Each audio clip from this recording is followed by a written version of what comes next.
know is that we have assessments that teachers give that influence what they do tomorrow. And so that can, and then they can monitor that over time, and that's why we have regular PLCs and data analysis times for teachers to dig in and then make adjustments to their teaching. And then we have our benchmark times where we're kind of checking in to see if the benchmarks are also matching what the teachers are seeing in the classroom. But then what this is demonstrating, this next group, is we have a multi-tiered systems of support leadership team, which consists of teachers from across the 3 elementary schools along with the administrators. And what we do is monthly we take a look at different content areas. So we do a data dive of our literacy data. We do a data dive of our behavior data as well. We do a data dive on our math and so on and so forth. We also look at our habits data so that we can continue to make progress in terms of really honing in on our kiddos. So it's important that you look at the individual child, it's important that you look at their cohorts, and then it's also important to look at the big picture, all your kiddos in the school, like Pat said, and look for those trends and to see if there's some systemic changes that we need to make across the elementary schools. So our MTSS team leader, we look at our lead and our lag measures and do a monthly review, but we also do an annual review and reflection of our system as a whole to ensure that we are moving towards a full implementation of a multi-tiered systems of support. And the state has identified that as kind of an exemplar model. So if every school was implementing a multi-tiered systems of support with fidelity, we would have an excellent system for our kiddos. This is not easy change. It is secondary change, and so it takes years. And so we've been at it for years. And our teachers, we tell them every year we're on a journey. And the journey is long and lofty, but we've got this because they are the right group of teachers to do it. They are bright. They are in it to win it. And I've never met a more dedicated group of teachers that we have in terms of wanting to educate the whole child that we have. So there are 21 of us in that committee. There's a lot of us. Because we want all 3 schools and the teams in all 3 schools to be represented. Right, and so to have their lens. Committee. So it's not just classroom teachers, it's the guidance counselors, it's the special educators. interventionists. Exactly. Yeah. So the focus that you wanted to hear was academics, and so I pulled 2 categories under the multi-tiered systems of support to highlight for you, which is high quality instruction. So you can see this bar graph. The blue was our first year when we did a self-reflection of where we are as a system, as an elementary system, in terms of having high quality instruction. So that's October of 2015, because you probably can't see the little dates with the colors down Yeah. below. And then we That's when we started. And what's along the bottom, like, Right, what are those? yeah, what are So, all the Personal. There's personal competency 1, personal competency 2. Okay. If you Google the Vermont Agency of Education multi-tier It's a systems whole of support. detailed list about everything that's under each one of those. Yeah. So this is standardized through the state then? Yes. Oh, okay I didn't for them. realize that, okay. Yeah. Yeah. We didn't make this all up. No, but unfortunately, there aren't a lot of schools that are really monitoring their growth in implementing a multi-tier system of supports with fidelity. And we have people like Judy Maynard from the state and Sue Keno on our committee. They're 2 of the 21. I see, okay. Yeah, so I brought this to a meeting that I had, Pat David and I went to the Agency of Education to help them understand how their systems and their ability to give us title funds in a timely way aren't very aligned. And so we Educated them a little bit. we shared with them our data, and their jaw went to the floor because there are very few places that can actually show them their growth towards implementing a multi-tiered system of support with fidelity. So that's high quality instruction, and you'll see it goes from left to right under each category in our growth. And again, I was saying to you earlier, this isn't just a quick, easy change. These are secondary order changes, and so we were pretty excited when we did our annual reflection and how we're working towards our system at the growth that we've made. It would be impossible to have growth in every area, but to have the growth that we've had is really exciting. And So the dates go 2015, 2 of them 2017, and then purple at the end. We just did it in January 2019. yeah. And So how are could- these things evaluated? Like, how do you What's get the those? scale? So Yeah. it goes to 4. Yeah, Zero so to 4. 4 is the Like- goal, or 4, like, 4 is is- that the statewide goal is 4, or so is 3? three or? is the gold standard, Okay. and 4 is like just like Really over the good. top. Exemplar, you should be Yeah. teaching everybody Exactly. else. And how do you measure these This is a qualities? great question. Yeah. It's very complicated. So we had Sue Cano, she's a statewide consultant. She started with us at the very beginning, and essentially she helped us really unpack what the multi-tier systems of support was. And generally schools do this in isolation, right? So it would be Randolph would just do this. But we have always been a team, and so we really did look at it from a systemic perspective. And so when we have teachers across the 3 elementary schools, we sit down and we talk about, is this in place? Well, if it's in place in one school but not all, then the answer is no. And so this does represent our growth as an elementary system. So Sue has come back also annually and helped us really dig in. So now we have a rubric that we get. It's a data, the self-reflection rubric of an MTSS system, and we read through each category, and as a team of 21, we make a determination of where we are with There's descriptions for number 1, number 2, number 3, number 4 in Yeah. each competency. And then the whole 21 of us make a decision. And sometimes there's disagreement. Right. And so if I believe it's a 3 and you said it's a 2, I have to defend my 3 and give reasons why. And she would have to do the same, and sometimes we convince each other. And then the goes. whole group would come We to have to- consensus yeah. as to. So these scores actually represent a really conservative perspective. When we felt like we were kind of on the fence, it's like, nope, let's We always go to the lower the one. lower, because then we'll continue at it and then really make sure that it's solid when we say it's a 3. So then the next slide is the assessment system. And again, it's the 3 elementary schools reviewing our assessment systems and the growth that we've had in those areas as well.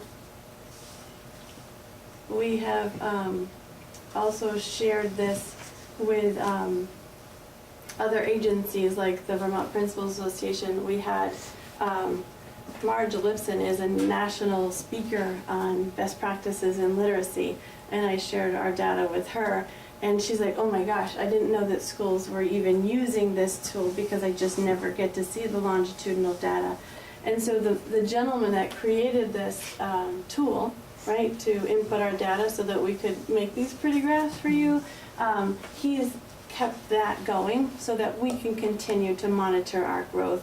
Sometimes it's hard when the state changes its target, and we're saying, well, if you keep changing the target, we have no way to measure our growth towards what we know is best practice, and so they have adapted it for us to continue to use, because it really is the right work that we're doing, and being able to see our growth over time is really meaningful.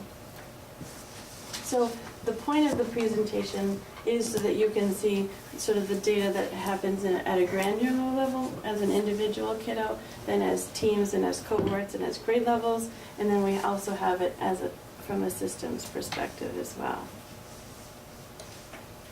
And that's it. Wow. So you've been using this new assessment for about 5 years? Is that what, that scale 1 to 4, it's at 15, right? And then- Yeah. So Yeah. 4 years 4 anyway? years. What's your goal then for internal for the schools to get to that point to where they're meeting to 3 and maybe proceeding to 4? Yeah, exactly. Yeah, so what would be the time frame for? Well, like I said, it's secondary change, and so Yeah. it's a lofty process.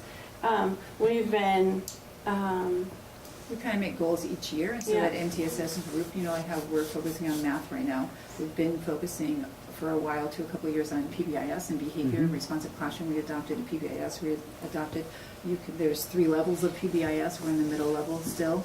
we'd like to go to the last level, and so there's lots of things we still have to work on and do better. So for example, Yeah. you've heard that we've been implementing co-teaching practices. That would have been a result of this identifying that we need to do that work. Or the Pbis and social emotional learning, that would have helped us identify that's an area of growth.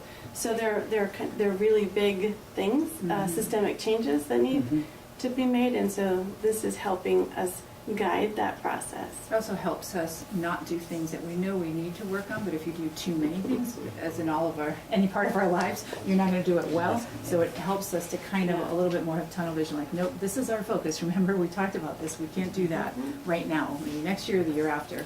And that's really important because in education, we all do that. We start with 20 goals, and that's not a good idea. And we get inundated with distractors as well. It's like, oh, here's the newest and latest thing. It's like, well, is that part of our strategic plan? Nope. Then we have to just stay the course, right? Because that's the right fit. That's the right work.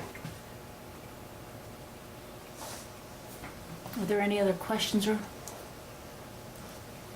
I have a comments? question, but not about the elementary school. So I appreciate I think we're going to hear from the Okay. high school, right? about what they're doing similar. Okay, Yeah. great. That's my question. Thanks. Thank you. Did the public? Okay. Thank you. Yep.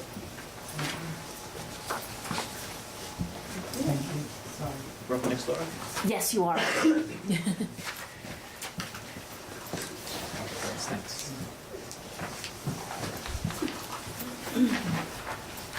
We're here to share how the transition to proficiency-based grading, reporting, and graduation is going at the school. And so we look forward to doing that with you all. Katie's going to join me up here. I'm Elijah. I'm principal at Randolph Union. Katie's our associate principal in curriculum and instruction. And I'm going to work quickly through the first bunch of slides, and then we'll take our time a little bit more talking about what's going on particularly this year in terms of our transition. But first, a little bit of some reminders about where all of this is coming from, and a look back at the presentation we made to the board last year, comparing where we were then with where we are now. And if I talk too quickly, there hopefully will be time for questions afterwards, so we can return to any of these slides if you like.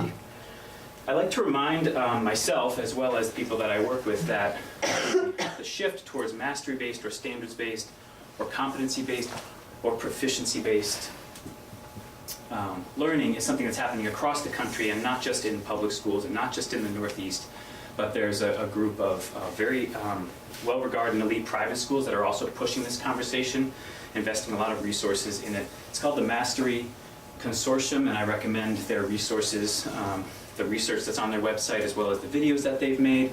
This is a link to one video called A Broken Tool, and one of the things that they remind us, or that they assert in this video, is that half of the grades given in high schools across the country are A's, which they suggest is an indication that the way the old grading system was designed to work, where at least as I understood it, the bulk of the grades would be in the middle and fewer kind of at the excellent end, has shifted over time. And they point to that as a symbol or as a reason to look carefully at the grading systems that we have in place. So, but just a reminder that the mastery.org website is a good one for more information about this, as well as some of the sites that the AOE might direct us to. Act 77, the Equality Standards, asserts that a student meets the requirements for graduation when the student demonstrates evidence of proficiency in the curriculum and completion of other requirements specified by the local board of the school attended by the student, such as senior project at Randolph Union. Doesn't exist in every district. More recently, the AOE gave some testimony to the legislature, which I'd be happy to forward with you for your minutes or otherwise. One of the things that Pats, Fitzsimmons, and others noted in that testimony to the legislature is that as educators move forward with the implementation of personalized proficiency-based systems, new grading systems that communicate where a student is doing along a continuum of learning are being designed. These decisions regarding grading are made at the local level, considering research, community need, and transition timelines. The goal is to create grading systems that accurately convey what students have learned in relation to learning expectations. So I hope that you have a sense that, and we'll share a bit more of this, that that's what our grading system is endeavoring to do, to show where students are at in relationship to the learning expectations on a continuum over time. It's also clear from this that the local control that the AOE gives districts to design these systems suggests there's great variation across the state in how schools are doing this, and very little guidance from above as to how it ought to be done. So we are, as I mentioned last year, doing our best to learn from other districts, both from their mistakes and from what they're doing well. So where are we in our transition at Randolph Union? Last year, when we presented to the board, we noted that the Captain's Council, our group of student leaders involved in athletics, was drafting a co-curricular eligibility proposal connected to habits of heart and work, not to content standards, a shift from how we did things in the past. We also noted that there were students involved in a teacher-ease grading pilot and that they were excited by it. This year, that co-curricular eligibility process was rolled out over the course of the first semester. Of 16 students that were on probation in quarter 2, 14 made the improvements required of them over the next 10 days to get back in good standing for those teams. And we had even fewer students in the more recent assessment. That suggests to me that students are learning what the new expectations are, assimilating them, and making the improvements that the school and community are asking of them. Also this year, Teacher Ease is in full implementation across all classes and grades because we judged that the pilot was more or less successful and that this was a tool that could be useful to us. Also last year to this year, last year we noted that many parents were frustrated by a conversion that we were making during the pilot from the 1 to 4 scale being used in Teacher Ease to a 100-point scale, that there was unending confusion and dissatisfaction based on that. There was pressure to move entirely away from this dual system and go one or the other. And last year also, some parents, I noted, reached out to admissions offices and were comforted to hear that this is a shift that's understood at the post-secondary level.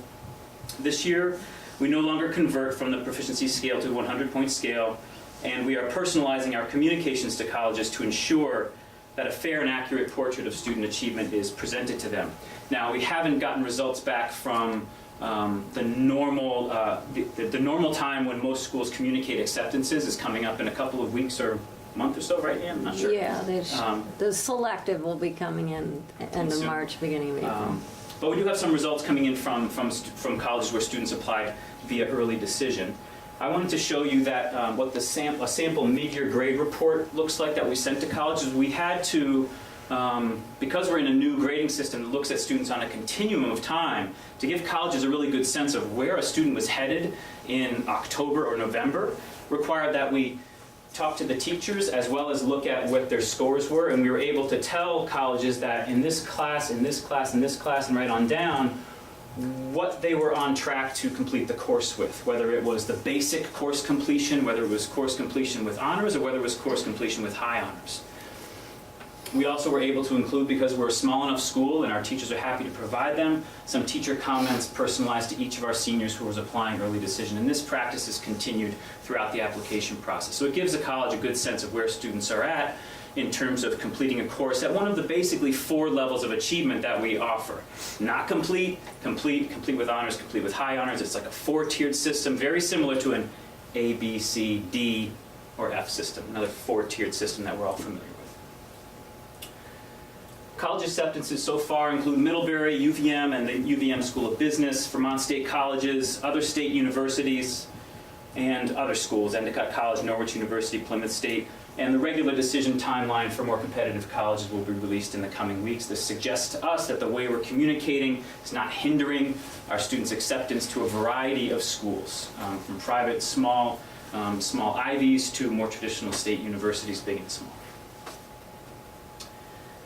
Last year also I noted that teachers have been developing, not just clearly articulating what the graduation standard was, but what the substandards are, the performance indicators we call them, for each standard to give more precision to what proficiency means. Part of the goal of our system is to be able to give students, families, and teachers more precise information about how a student is doing in a particular class. So that articulation of precision has been happening. Last year, I also noted that teachers were expressing frustration with the PowerSchool grading platform. So again, this year we moved to TeacherEase. PowerSchool is still used for attendance and other data entry that's required for the state census process. But we're using TeacherEase to track proficiency in each graded performance indicator and graduation standard. One thing that's very encouraging to Katie and myself, as well as to the school's leadership team, is that teachers are asking to see TeacherEase data. So they're creating the data, and then they're asking for it to be aggregated and disaggregated and given back to them to inform instructional decisions. That doesn't always happen with teaching faculty. You don't always have teaching faculty who are saying, give me that assessment data, I want to use it to inform my instruction. Rarely do we hear, for instance, teachers saying, give me that SBAC assessment data, it can inform my instruction right now. Why? Because it happened so long ago. There's such a great lag time between when the tool is used and what teachers are teaching that you don't always get teachers saying, give me that data, I want it to inform my instruction. But they are asking for, and teacher teams themselves are generating spreadsheets so that they can see, so here's a social studies standard, and then a performance indicator 1, 3, 4 in that standard. They can see that the student is getting an MP, and they can have a whole spreadsheet, and they can slice it, dice it in ways that they need to inform their interventions in a particular class or as a grade team. So that's a good sign that teachers have developed standards and performance indicators that are meaningful to them and that they want to use to inform instruction. Also last year we noted that our next steps, and it was April of last year, that our next steps moving forward were to develop more commonality for grading and reporting, getting on the same page about what is a formative assessment or practice assessment and how it's different from a summative assessment, the one that's going to count, creating grade scales together.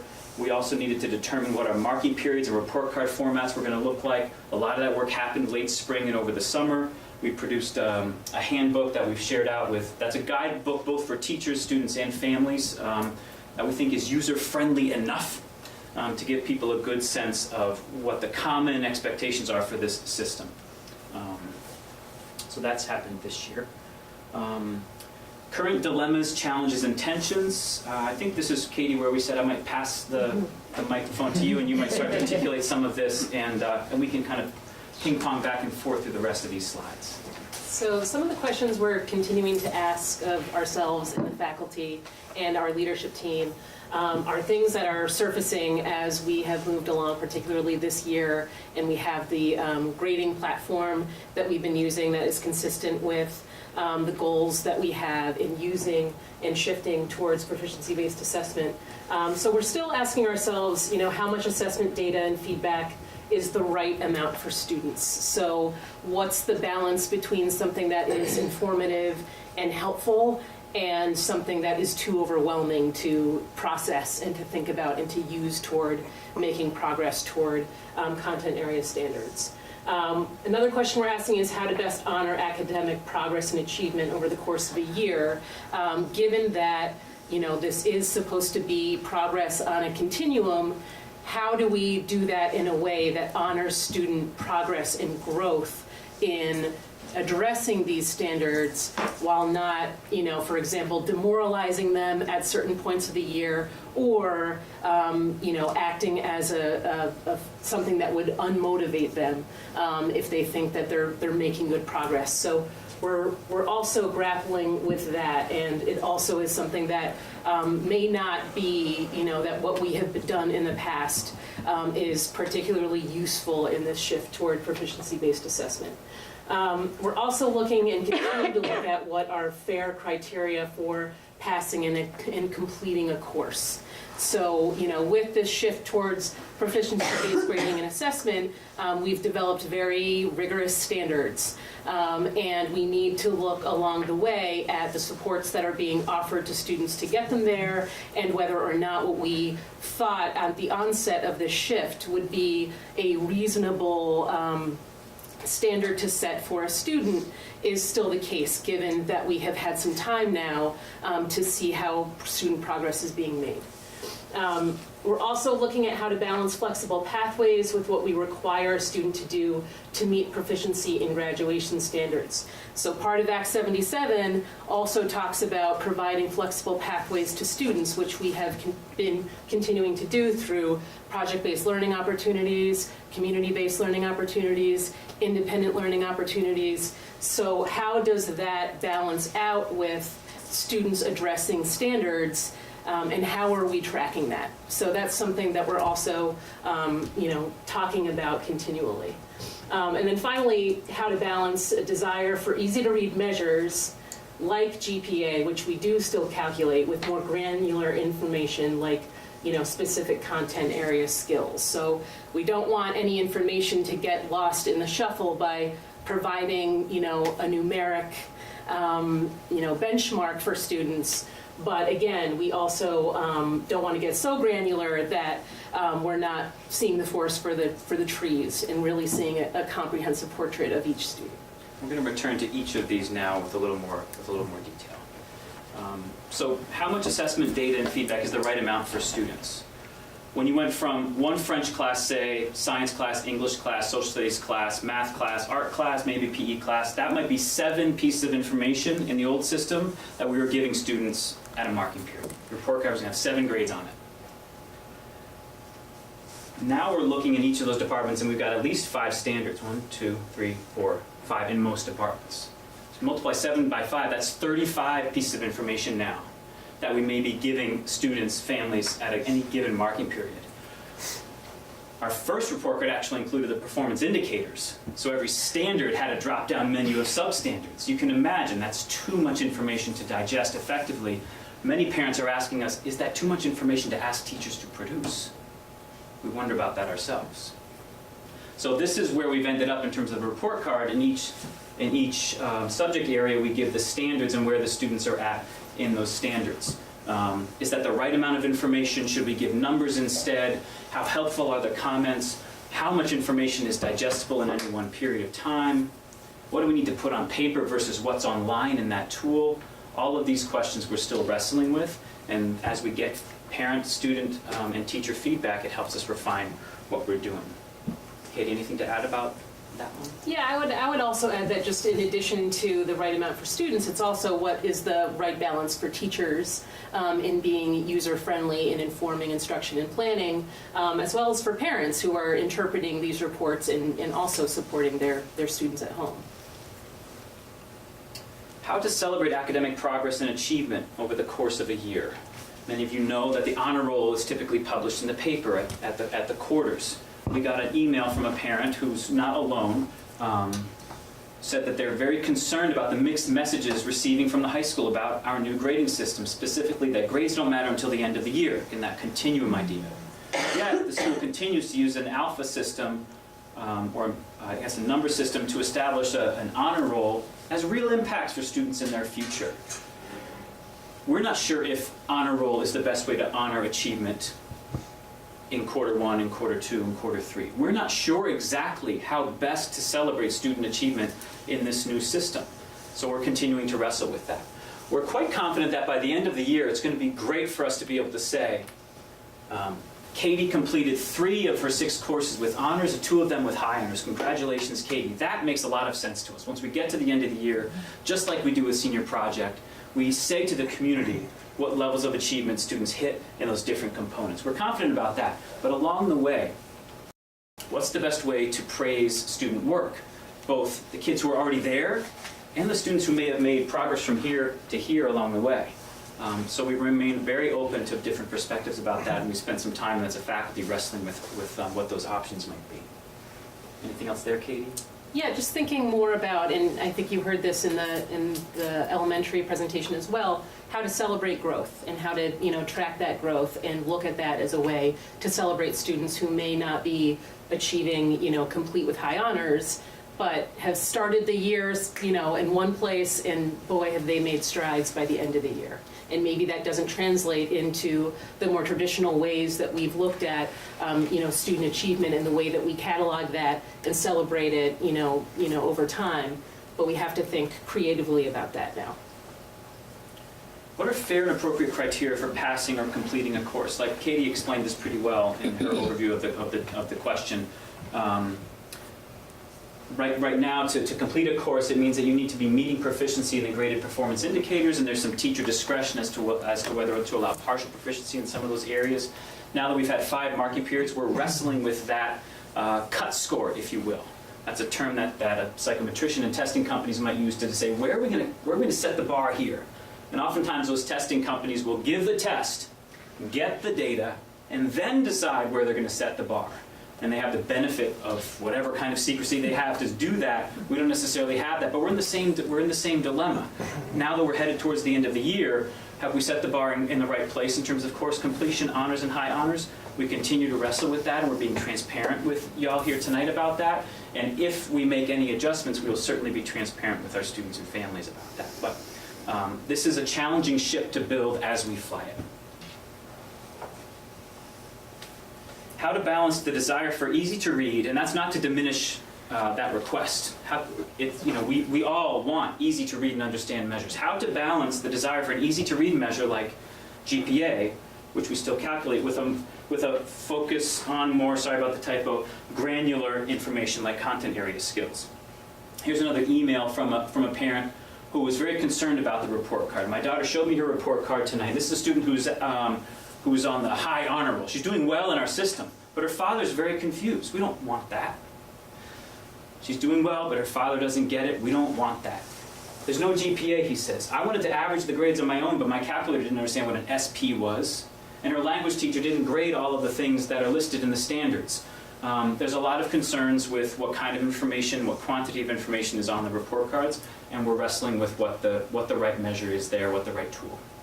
Anything else, Katie, on that one? Yeah, I think that also philosophically when we were shifting over to proficiency-based grading and assessment, we wanted to move away from numbers in that we knew that that wasn't that comprehensive view of a student that we wanted to convey to both students, their families, and for teachers in order to inform, again, planning and curriculum. So this is a tough balance because that information is still distributed and still necessary in some contexts. But again, philosophically and in thinking about what the state has mandated, we also need to remain true to the shift and in thinking about what that balance looks like. And I'll just say we're sharing with you some of the concerns because we want to, again, be open with you about those, and we're sure they may echo things that you've heard. There are also people who are feeling good about the system. We had one report from a parent at a meeting who said, yeah, my child came home with his or her report card and put it on the couch. So that didn't mean that they didn't care. Parents said, yeah, they already knew all the information that was in there because it was already in Teacherese, because it's already live data that they're assimilating. So the parent and the child didn't feel like they actually needed what was on paper because they already understood from Teacherese and communication with the teachers how the student was doing in the classroom. But we do occasionally hear these major concerns from people. Even if it's just a few people, we're listening and we want to use that critique to make the system better. How to balance flexible pathways with what we require a student to do to meet proficiency and graduation standards. So here's what can happen.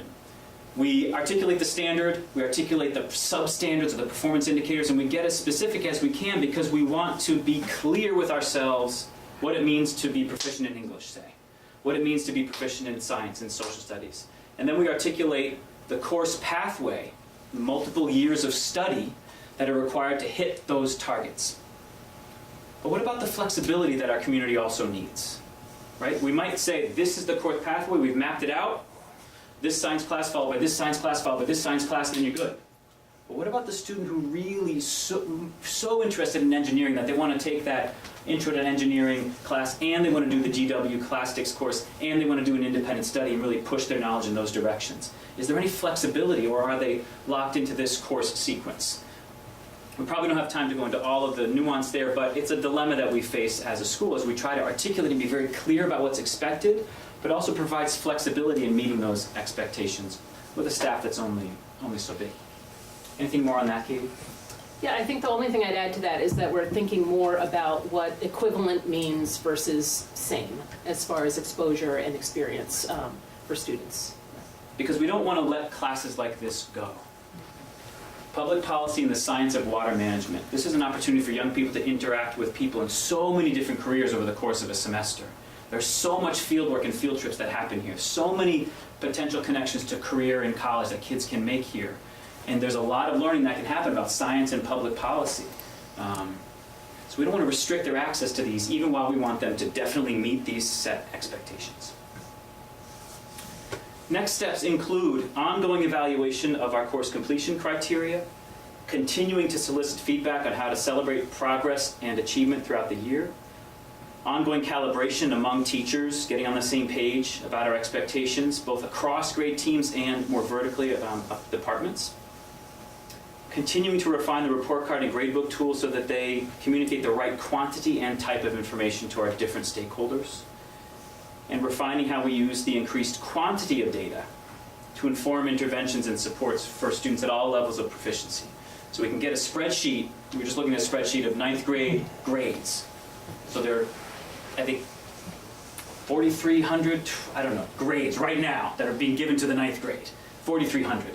So that's a lot of information about science, social studies, English, and all those different courses. How can we slice and dice that information to inform our interventions to get students support who need it, and for the students who are already meeting expectations, the opportunities to excel and to achieve in even more ambitious ways. Those are some of our ongoing projects as we continue in this work. Wow. That's just a taste. Questions or comments? So when did the switch to this grading system happen? Well, it's been ongoing, Ashley. If one looks at, for instance, Senior Project. Senior Project has been a standards-based assessment of student learning, 4-point rubrics for years. So in some ways, this kind of assessment, high-stakes assessment of whether a student is ready to graduate based on a set of standards and 4-point scales, has been happening at Randolph Union for years with a high degree of community involvement. Also, what's been happening at Randolph Union for years, and Lisa Floyd could speak to this as a humanities department former chair and an English teacher, is the use of common rubrics, typically on a 4-point scale, across the school. Whether it's the lab report rubric that's used in science classes, a rubric used to evaluate a research paper, or a rubric used to evaluate a piece of creative writing. There's been a lot of this kind of work that's just already been in place for a long time. Now, when did we finally pull the trigger, if you will, and move away from the 100-point scale to the 4-point scale across the school? That was last summer. So my question is just what is your goal, your master plan of when this is actually set? Because I feel like a lot of the information you just shared is very much a work in progress, Yeah. which is that a detriment to the students for not knowing, or the parents for not knowing. So what's your goal? Like when do you say, check, we've done this, we're comfortable, we're moving forward to the next thing? I don't have a specific year that I can tell you, Ashley, but my sense of how a school reform as massive as this will take shape across a state like Vermont, with as distributed a system of local control as we have. Now, this would look different in Massachusetts. Lane could tell you that, right? They would tell you at central office or in the State House what this is going to look like across your school. You're going to give these tests, you're going to give this curriculum, and that's going to decide whether a kid's ready for graduation. It looks different in Vermont. And I think it's going to take a couple of years for best practice consensus to emerge across districts. I think that, for instance, when some schools decided that they were going to have 70 be a cutoff for passing, and other schools decided they were going to be 60, 65, and who decided when it was going to be 65 versus 50, like all of that evolution of the past grading practice that we knew when we were in high school, that it somehow settled, it had all sugared out. By the time it was I was going to high school in the 80s and 90s, there was general consensus across the state about what it meant to pass a class. But that took time, I'm sure, to establish, and this will take some time to establish. I think the best that we can do, and I think it has a lot of integrity, is be really clear with our students and families about the process, how it's working, and ask for feedback, and take the most personalized, careful care we can with students who are at high-stakes transition points in the system, like I showed you we were doing with our seniors who are applying to early decision at colleges. invest the time and resources. We're a small enough school to do it, so that we take very good care that we make sure that this graduation pathway, which for every kid is going to lead to college, career, or some combination of both, that we tend to that with great care.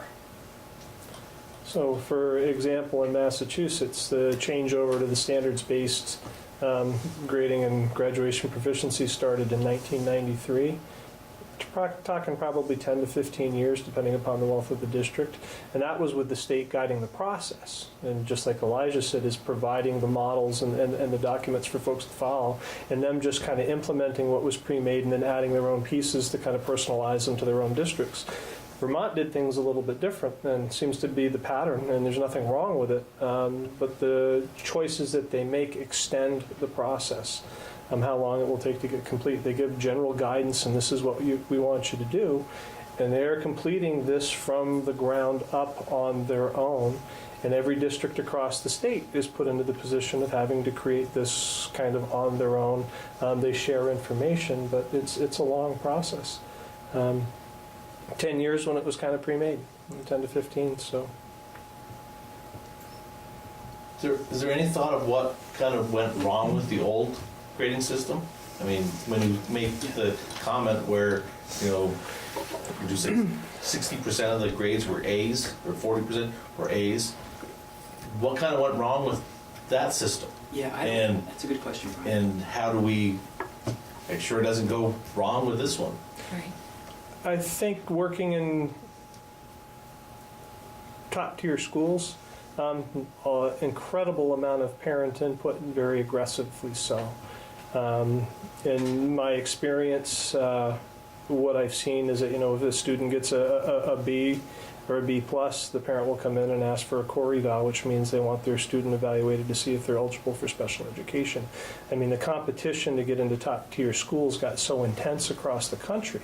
There was a lot of shift in terms of grading. It was easier to give the students the A than to fight with the parents about, no, this is what the student really earned, and if they want to, you know, really do well in the course, this is what they've got to do.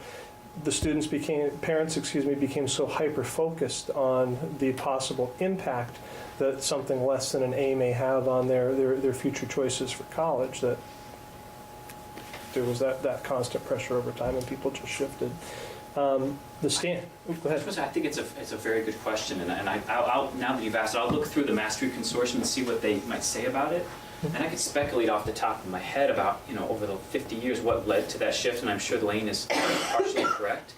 I wonder, you know, I think that there's strong incentives for colleges to get as many students to apply as they can, because that can help with their ratings in U.S. News and World Report and their own competitiveness among each other. So that's a pressure to get as many people to apply to college as possible. I wonder if the deindustrialization of America has had anything to do with it, placing more of a priority on the quote-unquote knowledge economy as the only pathway out of poverty, the only pathway to get a living wage, versus I don't know how many decades ago where if you didn't have A's and you weren't headed into the knowledge economy, perhaps you had a viable lifestyle ahead of you where you could provide for your family. I don't know, it'd be really interesting to consider all of those different pressures on a society and sort of like see where are we as a community in all of that. And part of the pressure was No Child Left Behind. That really had two meanings. One was, you know, you need to look at all your subgroups and make sure that they are doing as well as everybody else as your main group in school. And if not, you need to put the resources in place to make sure that there's equality, that everybody's getting to the same point in terms of their academic performance. But No Child Left Behind also meant for the individual student. That was the second piece of it. In other words, if you're not up to speed, we're not just going to move on. We're going to stop. We're going to take the time to go back, reteach, do what we need to get you there. And that's what the outplay of the standards-based part is that folks are working on now. If you lay out all the little pieces along the line in a course that a student is supposed to learn, under the No Child Left Behind requirements, under the standards-based environment we're in, what you're supposed to say is, okay, you did really well here, here, and here. You're missing this, this, and this. So no longer are we just going to give you a test, find out you're missing these things and move on. We're going to stop, we're going to go back, and we're going to make sure that you get that before we move forward. And that's what these report cards that they're developing is enabling them to do in essence.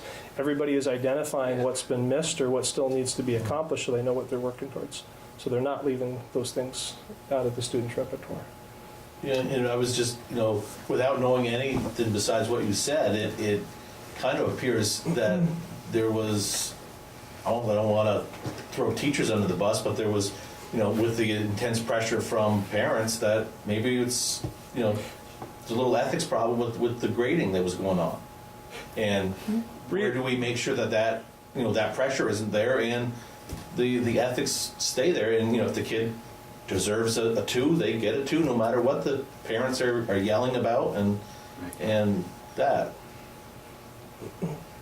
I think under this system, it's going to be a lot easier to do just that because you can be very specific about what the student is missing and what the student needs to do and the amount of supports that are available to get the student there. I mean, you guys have 4 or 5 different programs for students that may need to do a little bit of extra work, so much so that you guys are putting in a director to kind of manage those tier 2 supports.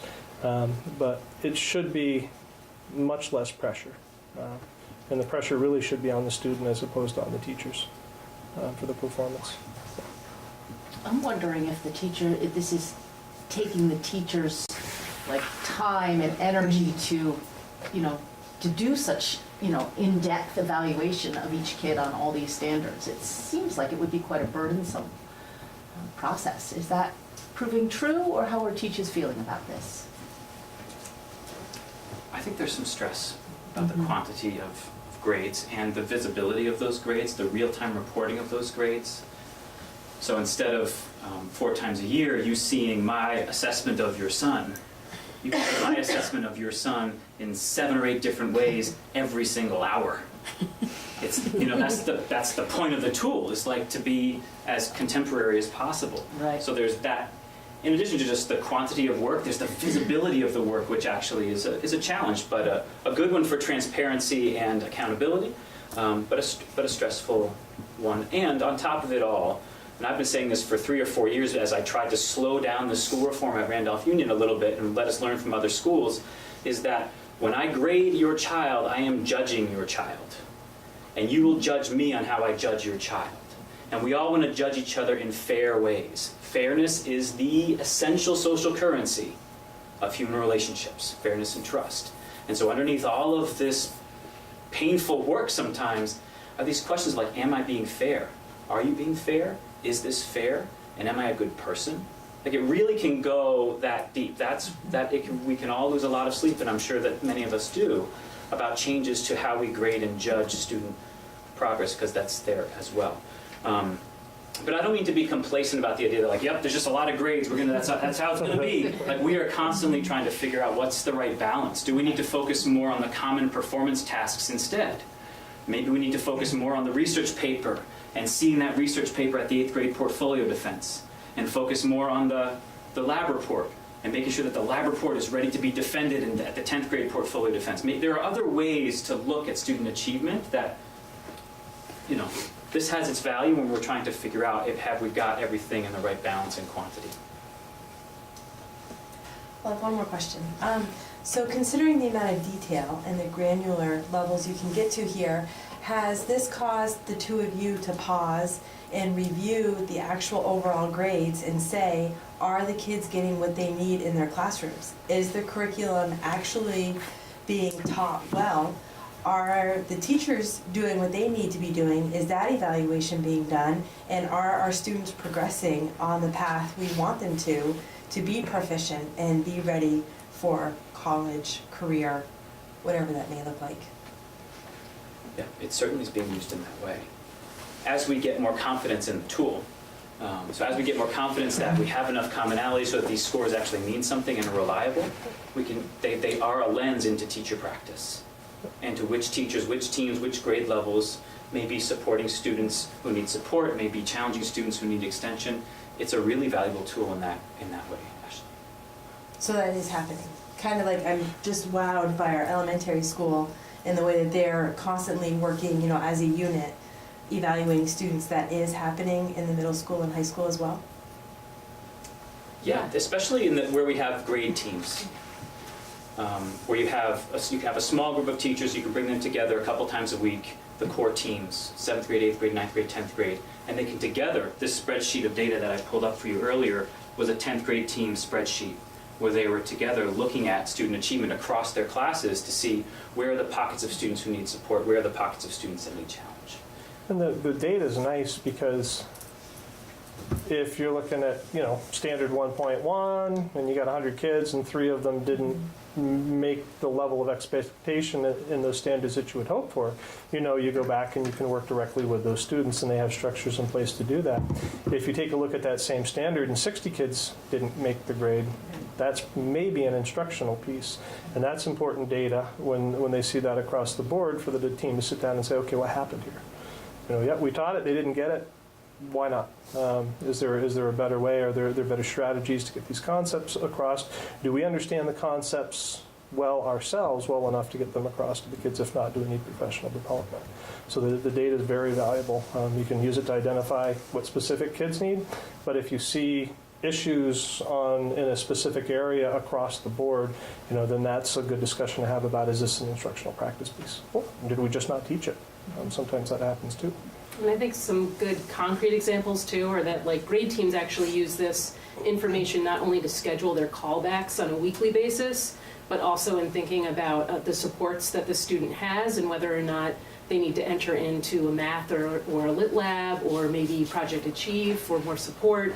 And then even beyond that, there are departments who are thinking really big picture about the courses that they're even offering next year to account for some of the student progress that is being made or not made toward certain content area standards.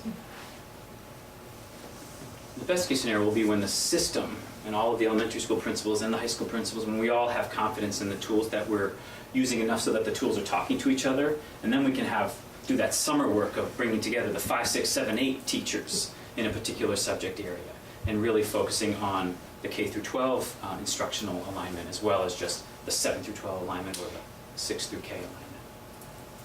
So again, drawing the parallel to the elementary school, the elementary school has those other little assessments that they're using. Yep. Other than just sort of report card data. Do you have those types of assessments at the We have Track middle My and- Progress as well in math and in literacy. So we're working with Crystal LaRock, the data analyst at the Ossd, to create a data wall, if you will, that'll pull Track My Progress data as well as performance indicator data from the classes together into a report that we can look at regularly. So we have that in some areas. And then money was put into the budget to put in the STARS program, which is Cadillac version of Track My Progress. Track My Progress stops at 8th grade. So the STARS program that comes in, it's an assessment program like Track My Progress. And that's We'll again cover. just English and math. English and math, yeah. There are other modules that can be added So to what that as about well. science and maybe social studies or civics? Are there anything out there for those, or? Well, so you're asking about whether there's a standardized test effectively that could be given? Or, I don't know, some way to assess, are they understanding science? Or some core science concepts, or I suppose maybe just through the report card data? Are you happy with that? Do you feel like that's enough? We've used the report card data and also look at those common summative assessments that they're taking, the research papers they're writing, the Socratic seminar scores, the lab reports that they're writing, as well as the teacher-generated exams and tests. I don't know of necessarily a parallel in Track My Progress that wouldn't necessarily, it would probably dictate the curriculum along with it. Right, Whereas the right. tool in English is more skills-based and it doesn't tell you have to read Shakespeare and you have to read Achebe. It doesn't tell you that. It tells you have to be able to read and write. So in those other areas where it's more content-specific, it gets trickier. Right. And part of the work at the very beginning of the year when we did the big reinterpretation of the ends, which the departments are working on reinterpreting again. Social studies was one of the ones that didn't have anything that was readily available. So over the course of time, to be able to report to the board how those students are doing, they are expected to be developing their own kind of internal assessment. And that's actually, it's a great process. It takes time. Right. But what's great about that process is if they're developing their own, they're having some real rich discussions about curriculum and what they believe is important. And there is a state test in science that we haven't yet done in full. It was piloted last year. So we have yet to see that exam and to Is see that how going to much. be part of the SBAC? Is that, because It has the different kneecap acronyms. used to have science, right? It's the new kneecap. It's the new I forget what kneecap. the acronym is. It's not MTSS, it's Vermont Science. Vermont State Science Assessment, Assessments. And they did the nice. pilot last year, but because it was the first year they were collecting the data, they didn't disaggregate the data. So our teachers are eager to see that assessment, that test, that tool, and to see how useful it can be in informing their instruction.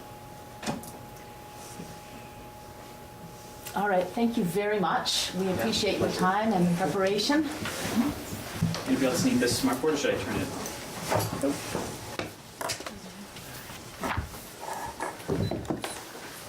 Thank you all for a late Monday night. We really appreciate it.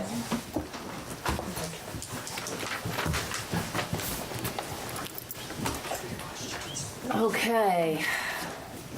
So we called the meeting to order back at 6:30.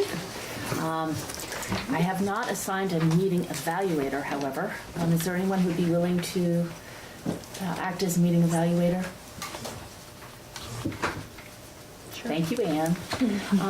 Although, maybe we don't even have the We may not have evaluation the book- forms. Because I didn't have the proper bags. Linda's not here. Just wing it at the end. I mean, did we focus on our work and all that, or pretty standard questions? Yes, we Or could. we kind of We could indeed. We could do that. We could even do something completely different and just ask those questions to all of us and have us raise our hands one way or the other. Really, the first thing that we should do, I see we've got report on town meeting, but really the first thing that we should do is reorganize the board and committees. So we're gonna need to hold elections. The first is to elect the chair, which I think you have to organize that, or maybe Lane does. I think last year I kind of ran that Yeah. portion of it. Yeah. So if we want to take a look, you've got the elected chair, the vice chair, the clerk. That happens amongst ourselves here. It's a nomination process. When we hit that particular position, it's a nomination, a second, discussion, and then there's a vote. So let's start off in terms of electing a chair for the coming year. Nominations. I'd like to nominate Laura.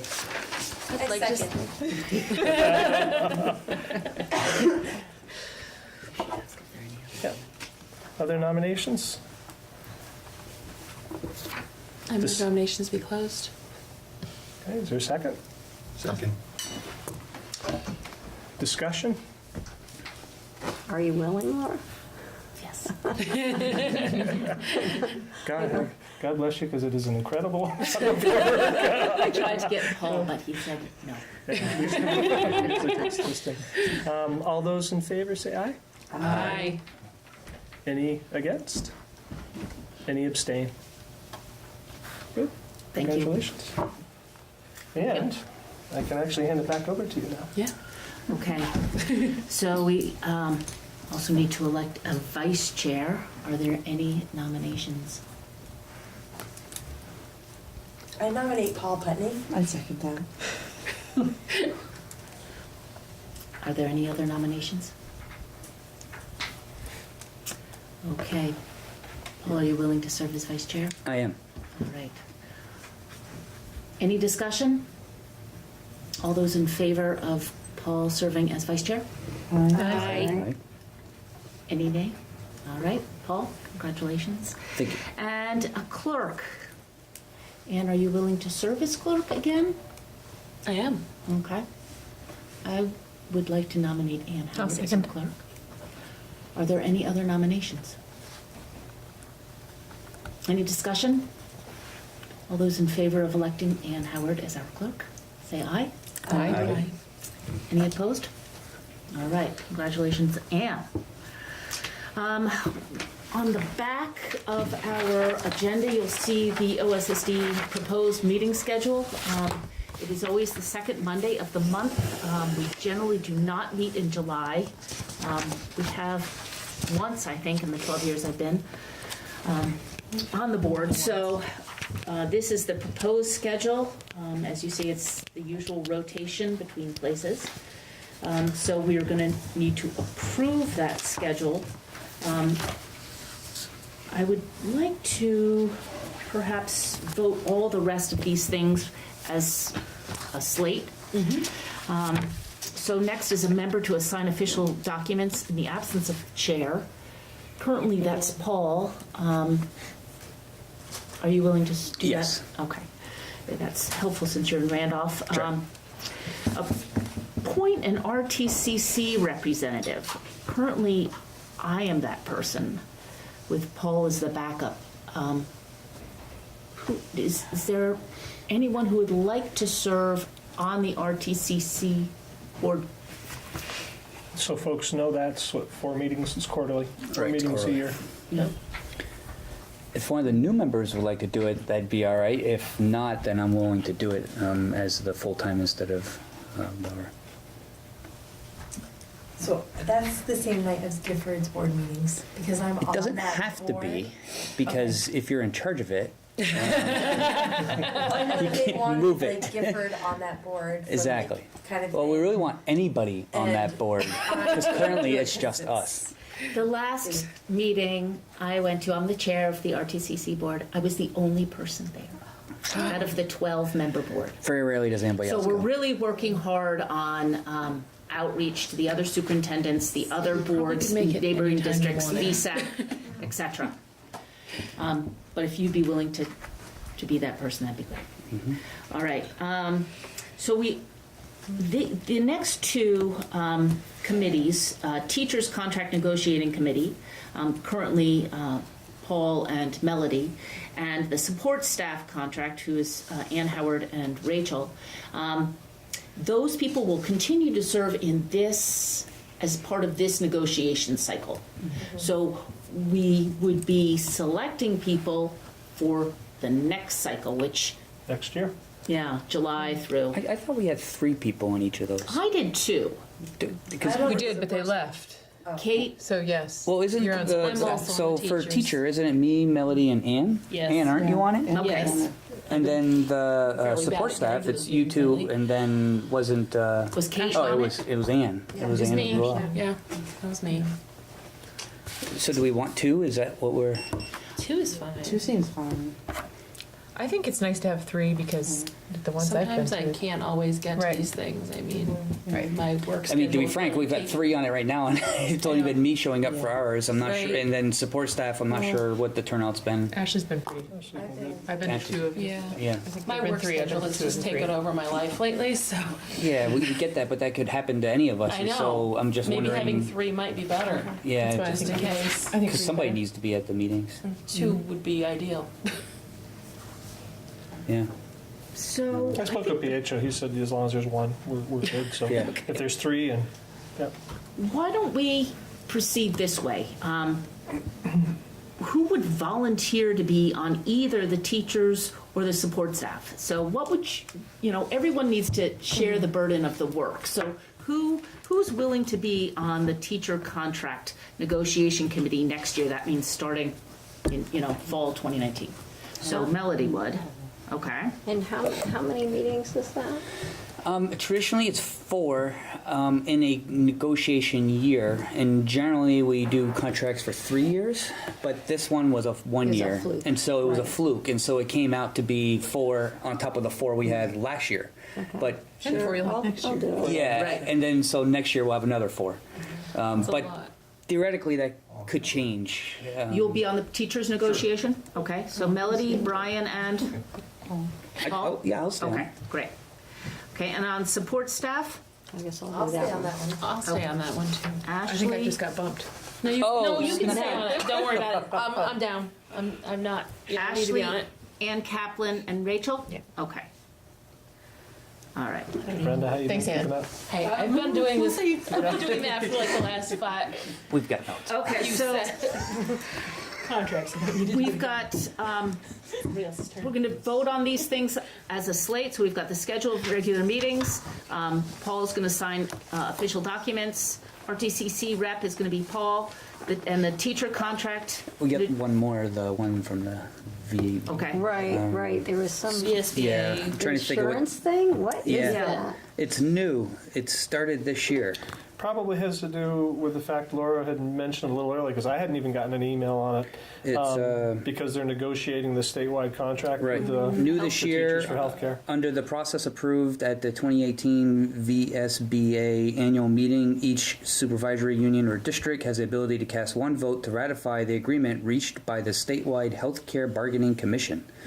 Please be sure to add appointment for the district voting delegate for statewide health insurance to the first meeting of your board, as the ratification process requires each district to notify the VSBA of the name, telephone number, and email address of its voting delegates by April 1st.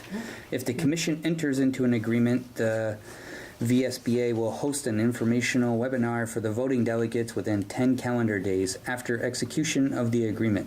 With 10 calendar days after the informal webinar, the Vermont School Boards Association shall conduct an electronic ballot.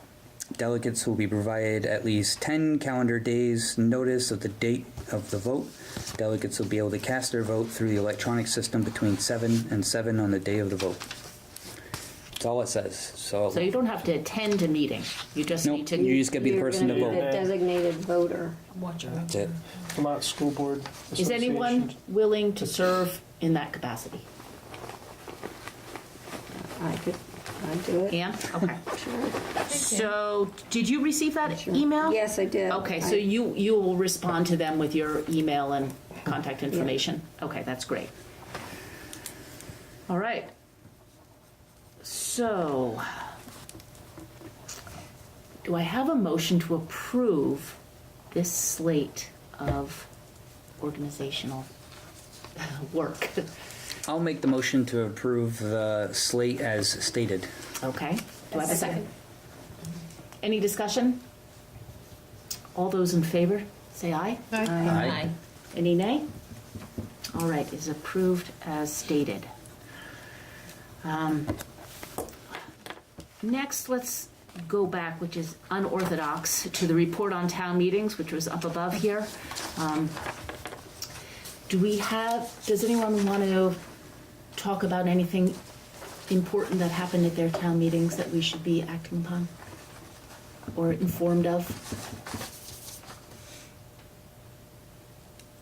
They're going to repair the pool in Randolph. That's good news. And they're moving it to Saturday, right? So that, I don't know if that affects. I don't Moving know, what? The meeting, town meeting will be on Saturday next year. Everywhere? But I think the In voting Randolph. still takes place on Tuesday. Right. That's exactly what I was going to say. It really decreased the vote in Braintree. It did. Braintree did not. What, That's what 7% Richard was voted or talking to something me like about it when I went to vote, was that he thought the vote was considerably lower because everybody went to town meeting on Saturday and they didn't come back out to vote on Tuesday. So 18 or 19% of Brookfield and Randolph voted on Yeah. Tuesday and only 7% of Braintree. So it'll be interesting to see what happens in Randolph. Yeah, and whether that affects things at all. 7 people in Braintree? About? 7 people. Oh, God. What's 7% of That feels like 880? Yeah. 880. 7 times 8. That's how many Maybe voters we have, or how many? 77 or That's how many something. registered voters there were like 6 to 10 years ago. I don't know That's the terrible. number. So, okay, let's move on. So EL monitoring. So we have in our packets, we have the reports which were presented last month, reports 2.3 and 2.6, and also the update of 2.8. Lane, do you want to talk about any of those at this point?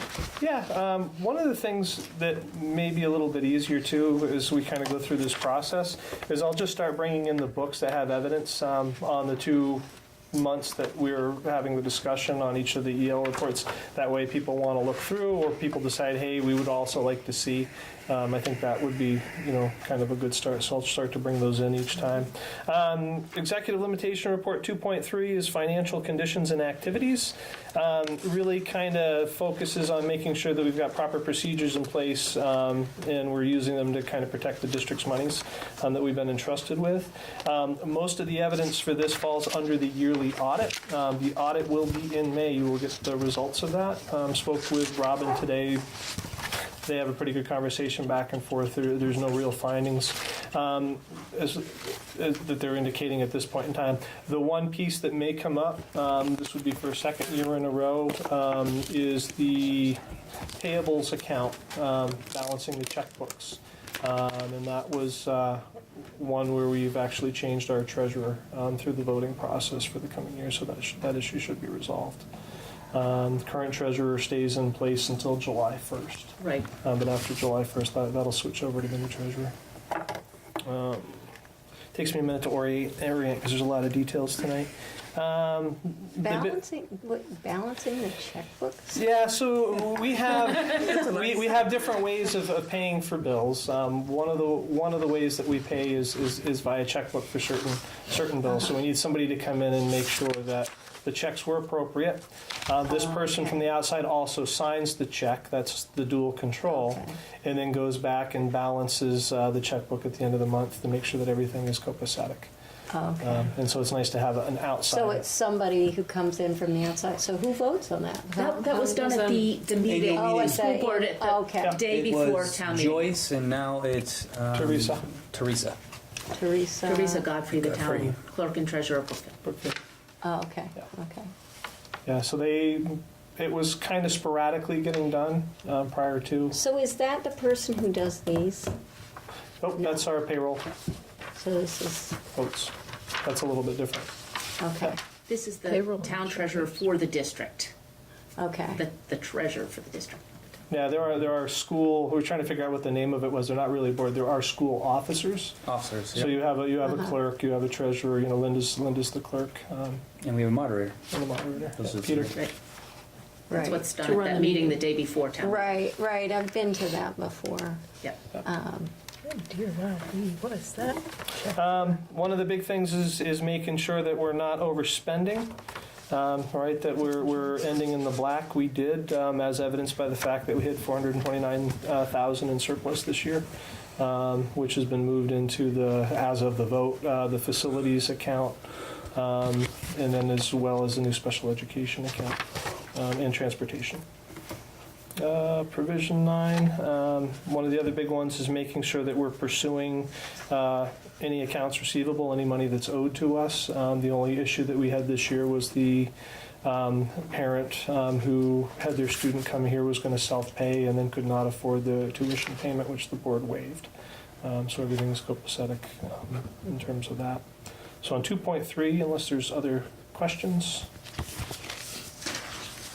I can...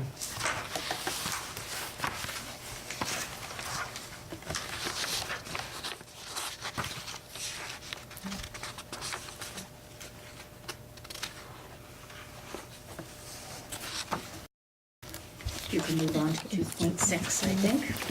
2.6 is asset protection. It's making sure that the things that we already possess of value are protected. Provision 3 deals with making sure that we're maintaining our buildings and our facilities appropriately.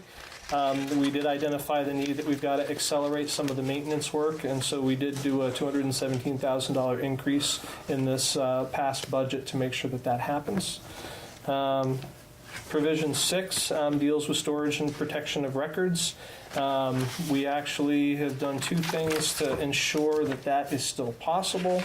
The first was getting rid of the ancient server that held all our financial data in the Ossd.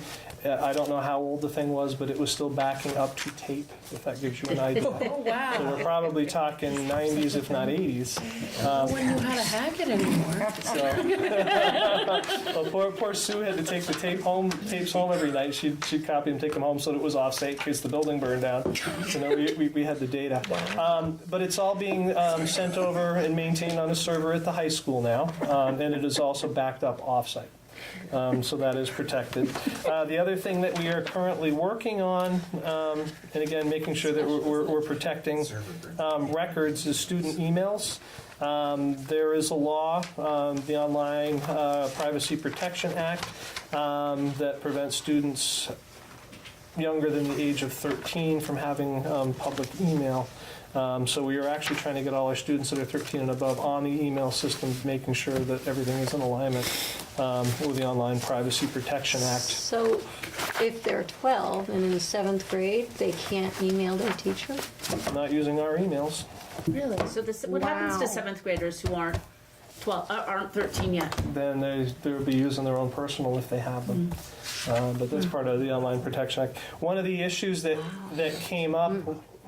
Oh, go ahead. No, just. I was thinking, I thought John had, I was thinking that I'm like, isn't my son 12? I think he's 12. So one of the issues that came up this year was that as we were talking about expanding the math offerings, the statistics and the coding, they're actually starting some preliminary work on that and having some kids do some of that work. It's all online, so they needed to be able to reach out to the company that provides the service, receive an email with the link in it, so that they could click on the link and then get started on the programming, and that wasn't possible because they didn't have email access. So we're trying to get that in I place think for they're the change. logging through Google now. Yeah. So I think Blake has a Google email. Yeah, and that's our. So that they can do. Well, Because I would think that they makes can it now. really- We made that change in the last about 2 months ago. But they can communicate with their teachers via email even if they're just 12, right? Within through the system. Right through the portal. So you have Power School. They can communicate back and forth right through that portal. Right. That's not a, So that's a monitored okay. email. That's not okay. But it's just that the outside world can't communicate with a 12-year-old in the, okay. And so we're trying to change that just to give them a little bit more access. I think that's it. Any questions Any about questions? 2.6? Comments?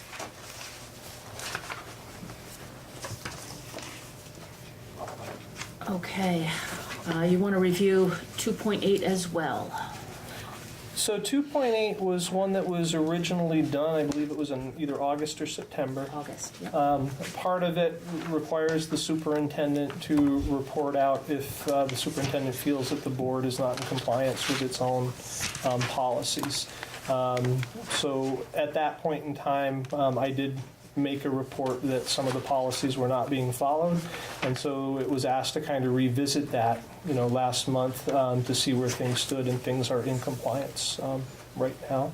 We talked at the last board meeting. There were a couple of recommendations based upon what was going on in terms of training that were made, and it sounds like that's ready to happen on March 20th. Right, it's going to be part of what we do with Val Gardner on March 20th. Lane's recommendations are noted in this report. Provisions 2 and 5 Yeah. are the big ones in that report. So if you read the recommendations, especially on 2, those are going to be incorporated in our policy governance training on the 20th. Any questions for Lane on 2.8? Just one. Have you talked to Petro, or should Brooke and I talk? Or excuse me, Brooke.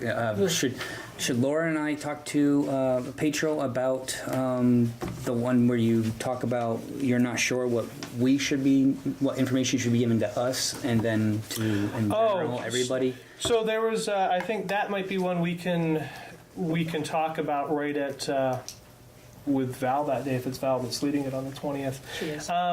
One of the issues that came up was there's an executive limitation that all board members are supposed to be treated equally by the superintendent. It's along those lines. One of the habits that I fell into last year, because that seemed to be what was expected, it was never clear, so part of the fault is mine for not asking. But I was sending, anytime information came up, like if there was an occurrence at a school that the board should be aware of, I would just send it right off to the chair and the co-chair under the assumption that they were sending it out to the rest of the board. So I think it's important maybe to have clarity. What information should only go to the chair and the co-chair, if that ever should be the case, and then what information should always go out to everybody, just so I know what that role is. It seems to me that it should go to everybody, because I think as open meeting rules, I'm not sure that we can forward the information. I'm not sure, we should ask. So I just did the retraining for the board chair, and they stated that you can share information with us, but it was, once we started interacting with that information, it became a meeting. Yeah. And so we can't, Right, Then- exactly. so if it didn't, so if you have information, it seems, it should either go to all of us or none of us. in the email, or it should be a question to maybe the chair. I don't know what to do with this information, kind of thing, but not. I don't think there can be an expectation that if it went to the chair, that either one of us could then forward it on to anybody else. And that was kind of the expectation when Yeah. I came in, which Right. is the clarity. My personal feeling is that if I'm sending it out, it should go to everybody. Right. Everybody's always in the loop. Right. And I think you do. I don't. I've changed since. Right. but, Yeah. I don't. In the I think that's beginning, much you're right. better You were. practice. It was us, but then very It wasn't us, it was No. a previous. right. yeah. Chair and co-chair. I just didn't want to violate any norms or expectations that the board had of me. So, I have no expectation. well, if folks are comfortable, we can I'd rather potentially everybody put know. that to bed. If, Yeah. I'll send them out to everybody. If there's ever something that seems hypersensitive, or I can't imagine a situation off of that everyone shouldn't be informed about, but. What I will do if something comes up that appears hypersensitive, that it should only go to one or another, is I will talk directly with the HO and say, what should I do? Yeah, I was going to There's say always the legal. possibility that there's something so hypersensitive you don't want to email it either. Yeah. Right. Yeah. So, but if we're okay with that agreement, if I sense there's something along those lines, I talk with PHO, take whatever his advice is. Makes a lot of sense. Yeah. Okay.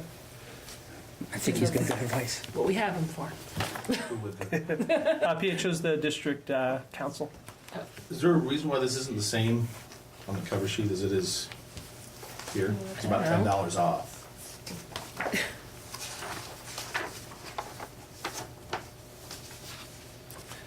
I'm new at looking at these two, by the way. Talking to the people that prepare them. And it's actually good that you're checking. It is good. So, are we ready to approve the EL monitoring reports? Yes. Yes. Do I have a motion to approve all three, 2.3, 2.6, and 2.8? Motion to approve. Oh, A second? I'll second that. Any discussion, further discussion about the monitoring reports? All right, let's have a vote. Do we have a vote to approve the monitoring reports as written? All those in favor say aye. Aye. Any opposed? Did you sign it? Okay. I was looking at the report. Can you tell me who made the motion and who seconded it? Rachel. Rachel and Melody was the second. Thank you. All right, legislative update. They're off this week. Anything to say? Just a couple of pieces, just I think folks should be aware of, because it may have an impact on us in terms of operation. So the House bill to require lead testing at all taps in public schools is kind of stalled right now. One of the reasons being is they're arguing over what the threshold should be. EPA is 15 parts per billion of lead in tap water or less is okay.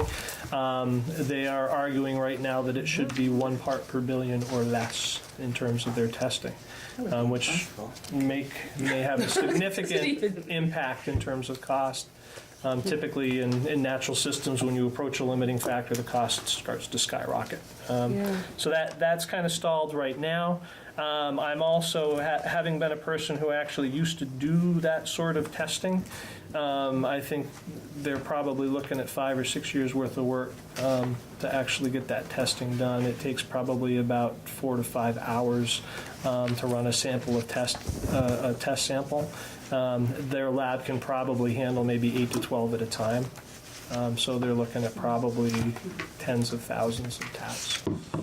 So it'll be interesting to see how it works out. But anyway, I did ask at the time when they were talking about this, about what was the health crisis that prompted this. And what they stated was that there were 50 students in the state that got lead poisoning, but after the act got into place and upon investigation, they found out that those 50 students, it was due to lead paint in the home. At the time. The bill on ethnic and social justice studies was passed by both House and Senate, waiting to be signed. The implementation of the statewide e-finance software, it looks like they're going to push that out a year because it's just not up and running. They had 2 districts that were supposed to be up and using it, I think, by January. And it's not working. So I think they're starting to listen to what people are saying on the usability of it. And they're going to push it out a year. And then the last piece that may affect us in terms of title funding is they have their statewide longitudinal data system. They were trying to standardize how the information that they have to report to the federal government is pulled from everybody's systems, so that the state data center can reach out, pull it from everybody's systems automatically, and then send it off to the Fed. The problem is that nothing is standardized, so they're trying to standardize it. It was supposed to have been done at the beginning of the year. I don't believe at this point in time that they have collected that data and gotten it to the Feds. If they don't get it to the Feds, it is possible that we may not receive as a state federal grant money. So they've got some work to do. So I'm not sure quite where it stands. That was the last that I had heard on that. The last piece that I'll talk a little bit about, which was touched on by the elementary principals, was the continuous improvement plans and the school improvement plans. Those are required to be completed and submitted and accepted by the state before we can apply for title funds, because those improvement plans state what our needs are. And then we have to write our title funds, our investments, to match those needs to make sure that we're fixing what we've identified as problems.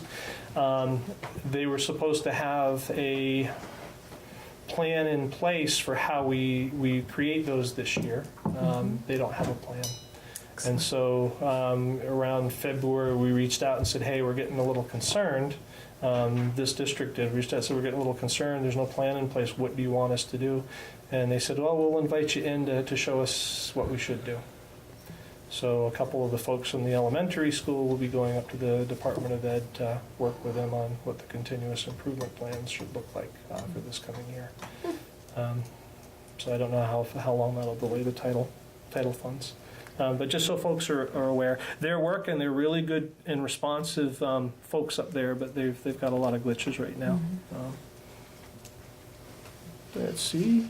Going forward, it might be worthwhile to kind of do a relook at the truancy policy for the district, because there are a number of judges in different counties around the state that are starting to make this a priority.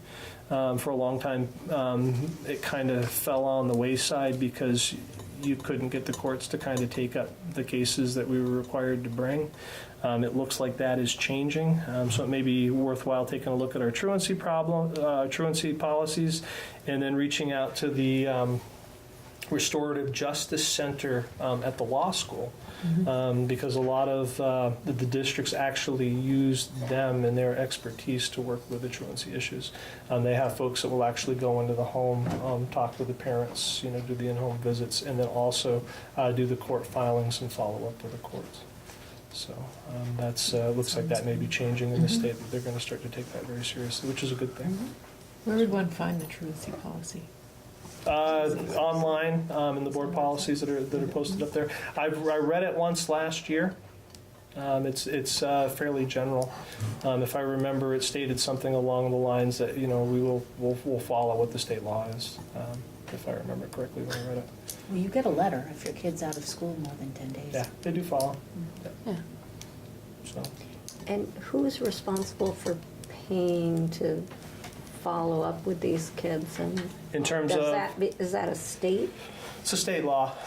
law? But do we pay to go track down these kids and find out what's Yeah, going on? definitely. So, So it could be an expense that comes up for next year? yeah, what I was able to find was that the districts that are using those centers, those restorative justice centers, are paying probably about $20,000 a year to do that service. Most districts that I'm familiar with that had a robust truancy plan, it was typically a school resource officer that you used. They were in the school interacting with the kids, they could make the home visits, and then they were familiar with the court system and bring the paperwork over and talk with the judge about what was needed and necessary. And because they're a resource officer in the school, they know the kids in the background pretty darn well. But that's $100,000. Do you have an idea of how many truant students we have? Our data in terms of attendance is actually very high in a good way. In other words, 93-94% of the kids are here every day, which is really, really good. I don't know exact truancy under the state law, but it's something that we should be looking at now that they're looking at helping us enforce it. So, Great. If there's other questions. All right, thank you. And so next is the consent agenda. We will vote to approve all of it as one. So in your packet is the minutes from the OSSD meeting in February, minutes from the budget informational meeting, which was Two of us. slightly attended, Paul and I and one townsperson. One. And Lane, of course, gave a great presentation. Then from the OSSD annual meeting, so all those minutes are included. We also need to approve the RTCC to explore a pre-tech program. It is mandatory, so they have to do that, and we have the funds available for it. We also need to approve a professional staff contract, which I just signed, which Lane believes is for the...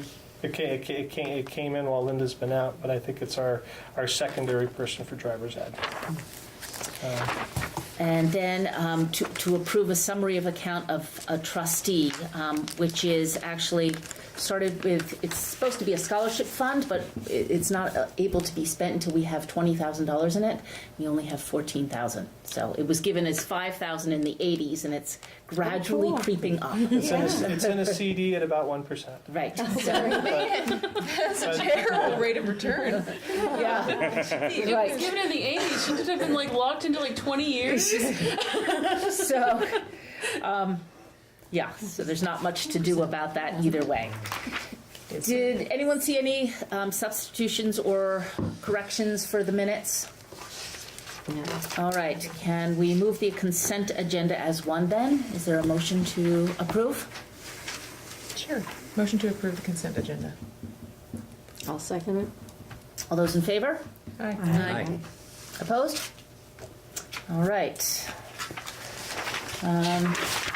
Next, moving right along. So we've got the superintendent's report, which is also enclosed in our packet. Is there anything to add or? Yeah, I took my notes today because, like I said, there's so many details. I think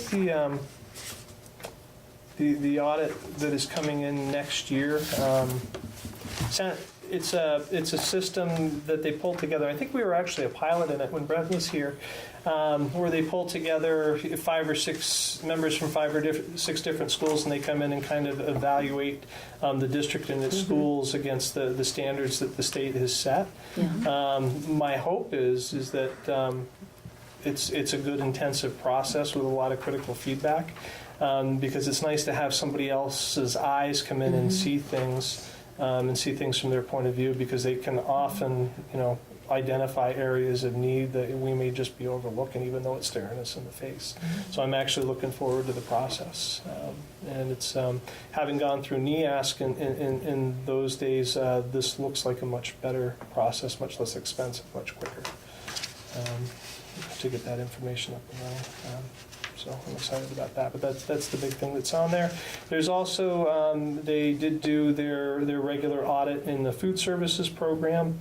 There are some areas of correction that need to happen. Most of them are around collecting basic data. Are you using the right form to put down what the temperatures are in the refrigerators each day, things like that. So I've got a meeting on Wednesday with Karen, our food services director, and the 2 elementary principals of the schools that were involved in that audit, just to kind of go through everything, make sure that we've got everything up to speed the way that it needs to be, and then we've got the communication out to the AOE that we've done all the corrective actions that were required. I think that's supposed to be out on April 2nd. If it looks like we've got a bit more work to do and we're not capable of getting it on April 2nd, I'll just ask for an extension. We actually got the report from them March 3rd, so they didn't give us much time to turn things around. But. I have a question about the preschool program in Brookfield. So what is the proposal now? I agree. I thought we were doing a full day similar to Braintree in Brookfield this next year. So the intent, and again, it got shifted a little bit because we came in with that kind of that pie in the sky budget that was like the 18% increase, and we whittled it down a little bit. Yeah, but I didn't realize the preschool was part of that whittling. The original intent with that 18% was full day public free preschool for everybody. So what we did is we whittled it down to currently what is happening in Braintree, which is there's the partial day that's paid for, that's free, but then at least for the first year, folks are paying in if they want the full day. Okay, but full day is going to be... That's the intent. Okay, but paid. Okay. Yeah, and at that point in time, just like with Braintree, if we've got enough folks that are showing up for it, then we start to shift our resources, hopefully to make them all so that they are full day free. So the goal is, in the end, for the 3-year-olds is partial day, because the full day is kind of long for them anyway. And then for the 4-year-olds is full day free. That's the end goal. But it may take a year or 2 to get us there. And plus, we also want to make sure that the demand is there. We had a lot of... It was a little scary at first with Braintree because we had tons of people saying that they were clamoring for it, and then when it first started off, it was a little hairy. We weren't quite getting the folks that we wanted, as many as we wanted, but it's filled in. Actually, I can show you on the financials, they're actually doing pretty well when we get to that point. And it's all, it's not mandatory. What's that? The attendance at the... Nope. Okay. Nope. Kindergarten attendance isn't mandatory in Vermont, is it? No. It's a good idea. Not mandatory until 1st grade. Yeah. It is a good idea. I'm not saying it's not. Any other questions for Elaine on the superintendent's report? Let's just throw in the 1st grade. So I like the idea, the forward thinking with the Raven building moving to the, I'm gonna call it a warehouse, Yeah, the for storage. lack of a better word. But what's gonna happen with the items that are currently in that facility? Because that was, I remember, a big project that the school undertook to consolidate all the supplies. So where do you foresee that stuff going? So there is space in storage in the other buildings, but the hope is that, we had that initial estimate, that magnitude estimate of the 600-something thousand. The hope is that for 60,000-70,000 we can get the kitchen and we get the classroom in we need in that building. It's actually a beautiful building on the inside. It'll cost a bit to move the command center that's in there, all the electronics. That'll probably be the biggest cost. Move it out and find another location for it. So we've got a certain amount of money it's going to cost to get the warehouse up to speed. The other building that the kids will be exiting needs to be demolished. I mean, it's in that shape. So what the plan is at this point in time, we've done all the groundwork. We spent the money to have the folks come in, do the soil surveys, everything else that was needed to get it up and running. Demolish the building, build a shell of a warehouse, insulated shell, put the shelving in there, and then use that as storage. And then over the course of the next 4 to 5 years, because we traditionally have a $400,000 to $500,000 surplus at the end of every year, is to take that money, a chunk at a time, not all of it, but a good chunk of it, get that new building up to where we want it to be, and then potentially move the students back over in 5 years. The only hindrance with the warehouse, it's a beautiful space. It's got everything that it needs, except for the kitchen and the loft where the classroom would go to be finished off. The footprint's a little smaller than we'd hoped, than we'd like. Because part of the idea was, if we're going to do this, let's expand the program, because it does save us a tremendous amount of money over time. But I think we can do that on the 5-year plan. And what's nice about that is if that's the route that we finally decide to go in terms of that shell, it's not really going to cost anything. It's not like we're going to have to go out to the town and ask them to go out for bond or anything. It's money that we already have. So that's the And I'm goal. assuming that building is all sprinkler because it was built for the certain Which one? code, the warehouse. Yeah. Yeah, it'll be up to code. The engineers and folks that were working on the Raven site are coming over to look at what do we got to do to get this up to speed. I mean, they'll have to get an occupancy certificate and all that stuff to make sure it's what it needs to be. But it is a beautiful building. Okay, thanks. Okay, we have the other reports here from the principals, elementary and high school principals. Financial report. Anything to note in that? Any Nope. concerns? Things actually look really good. We're actually generating a fair amount of revenue from the after-school program and from the early education, the preschool program at Braintree. Not quite enough to cover the actual cost, but it looks like it'll be pretty darn close by the end of the year. So that's good. In terms of where the balances seem a little bit off, where it looks like we may have overspent, that's just because we haven't got the reimbursement money. In most cases, I went down line for line. I do it every month with Robin before the meeting. So we're actually in really good shape. Nothing is out of whack in terms of what we've seen in previous years at this point in time. So. Any other questions about financials? All right, board evaluation, Ann, you're up. Okay, so I kind of alluded earlier that I've got a new idea. So, I'm kind of remembering the form that we have. So, I just want to show aye or nay. Did we treat each other with respect and dignity? Aye. Nay? None? Okay. Did we focus on the work of the board, maintaining our future focus, and being in, looking at our policies and things like that? Yep. Aye. Okay. No nays? Okay. So I think that, was this meeting well attended? I believe that is indeed the case. So, we did very well. Thank you. I just, We had balanced. Very good. We had balanced input and respected each other as well. we did, yes. Thank you. That goes to respect and dignity. Yes. Yes. Do we indeed have an executive session material? Board's discretion if they would like. Student to talk. issues. So, we can. Okay. Okay. Good. Should we maybe talk anyway about the faculty the contracts that we're doing? Since Do we want that Is it on the agenda? in executive session as well? yeah, Yeah, the strategizing Strategize. piece Okay. is typically. All right, so we will be. because we have one meeting left, don't we? Where's our? Unless we vote. Oh, we that gotta get our camera guy. Yep. Come back and take the camera. I don't know what to do.